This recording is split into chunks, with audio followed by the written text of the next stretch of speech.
بسم الله الرحمن الرحيم. الرحمن علم القرآن، خلق الإنسان علمه البيان. الشمس والقمر بحسبان، والنجم والشجر يسجدان.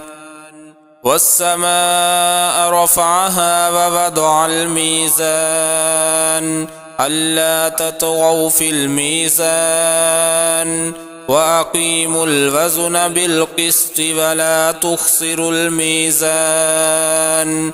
والأرض وضعها للأنام، فيها فاكهة والنخل ذات الأكمام، والحب ذو العصف والريحان.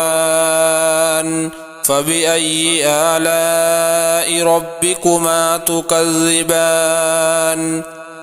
خلق الإنسان من صلصال كالفخار، وخلق الجان من مارج من نار. فبأي آلاء ربكما تكذبان؟ رب المشرقين ورب المغربين، فبأي آلاء ربكما تكذبان؟ مرج البحرين يلتقيان، بينهما برزخ لا يبغيان. فبأي آلاء ربكما تكذبان؟ يخرج منهما اللؤلؤ والمرجان. فبأي آلاء ربكما تكذبان؟ وله الجوار المنشآت في البحر كالأعلام. فبأي آلاء ربكما تكذبان؟ كل من عليها فان، ويبقى وجه ربك ذو الجلال والإكرام. فبأي آلاء ربكما تكذبان؟ يسأله من في السماوات والأرض، كل يوم هو في شأن. فبأي آلاء ربكما تكذبان؟ سنفرغ لكم أيها الثقلان. فبأي آلاء ربكما تكذبان؟ يا معشر الجن والإنس إن استطعتم أن تنفذوا من أقطار السماوات والأرض فانفذوا، لا تنفذون إلا بسلطان. فبأي آلاء ربكما تكذبان؟ يرسل عليكما شواظ من نار ونحاس فلا تنتصران. فبأي آلاء ربكما تكذبان؟ فإذا انشقت السماء فكانت وردة كالدهان. فبأي آلاء ربكما تكذبان؟ فيومئذ لا يسأل عن ذنبه إنس ولا جان. فبأي آلاء ربكما تكذبان؟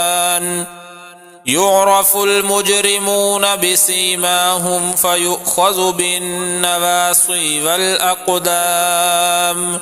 فبأي آلاء ربكما تكذبان؟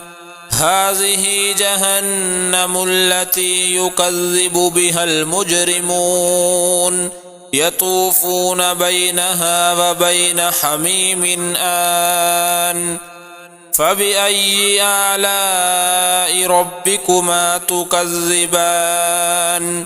ولمن خاف مقام ربه جنتان، فبأي آلاء ربكما تكذبان ذواتا أفنان فبأي آلاء ربكما تكذبان فيهما عينان تجريان فبأي آلاء ربكما تكذبان فيهما من كل فاكهة زوجان فبأي آلاء ربكما تكذبان متكئين على فرش بطائنها من استبرق وجنى الجنتين دان فبأي آلاء ربكما تكذبان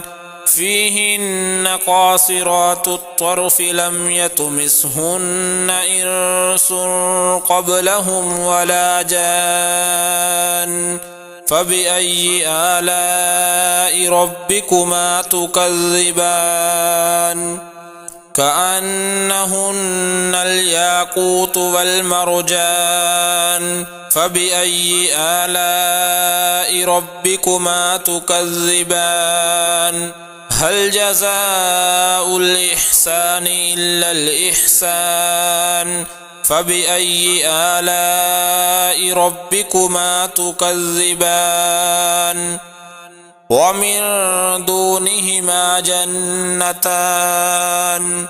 فبأي آلاء ربكما تكذبان مدهامتان